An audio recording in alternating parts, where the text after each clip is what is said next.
السلام علیکم دوستو، موجودہ دور میں ہوائی جہاز کے سفر کو سب سے سیف اور محفوظ سمجھا جاتا ہے۔ ریئلٹی میں ایسا ہی ہے، لیکن بدقسمتی سے کبھی کبھار ایسے واقعات رونما ہو جاتے ہیں کہ پھر ہمارا دل اس سفر سے گھبراتا ہے، کیونکہ اگر ہوائی جہاز میں کوئی خرابی آ جائے تو اس میں پھر بچنے کی چانسز بھی بہت کم ہوتے ہیں۔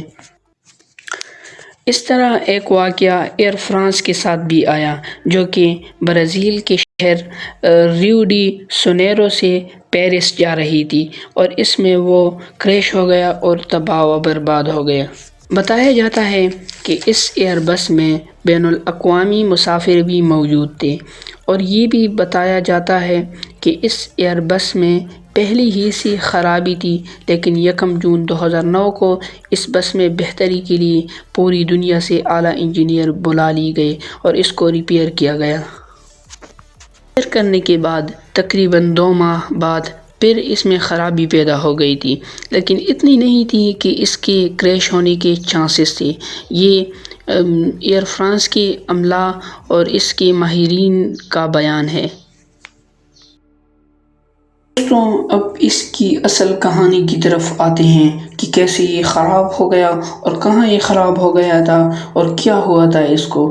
BEA کی رپورٹ کے مطابق 5 جون 2012 کو ایک اور نیوز کانفرنس میں منعقد کیا گیا اور اجاگر کیا گیا۔ یہ نتیجہ سامنے آ گیا کہ ہوائی جہاز اور چوٹی کے درمیان جو فاصلہ تھا وہ بہت کم تھا، اس لیے یہ کریش ہو گیا اور خراب ہو گیا۔ لیکن بعد میں پتہ چلا کہ یہ جھوٹی نیوز ہے۔ بتایا جاتا ہے کہ اس کی اصل ذمہ دار اس کے پائلٹ خود ہی ہے، کیونکہ جب تینوں پائلٹ سو گئے تو ایئر بس اس کے قابو سے نکل گیا اور گر کر تباہ ہو گیا اور کریش ہو گیا۔ بتایا جاتا ہے کہ ایئر فرانس کی تاریخ میں یہ سب سے بڑا حادثہ تھا۔ ایئر فرانس کے ساتھ اس طرح حادثہ نہیں آیا تھا۔ اس سے پہلے ایئر فرانس کے ساتھ ایسا حادثہ نہیں آیا تھا، کیونکہ اس میں 228 مسافر موجود تھے، جس میں بین الاقوامی مسافر بھی تھے، اور فرانس کی بھی، مصر کی بھی، امریکہ کی بھی اور پیرس کی بھی مسافر موجود تھے۔ اس تمام مسافروں میں 122 مردوں پر مشتمل تھے اور باقی فیمیل پر مشتمل تھے۔ اگر ہم ہوائی جہاز کی اونچائی کی بات کریں تو جہاز تقریباً 35,000 فٹ کی اونچائی پر تھا۔ تو دوستو، کبھی کبھار انسان ایسی غلطی کر جاتا ہے کہ اس کو پھر شرمندہ ہونے کا بھی ٹائم نہیں ملتا، کیونکہ اس کی ایک غلطی ہزاروں کے ساتھ ساتھ اپنی بھی جان سے ہاتھ دھو بیٹھتا ہے۔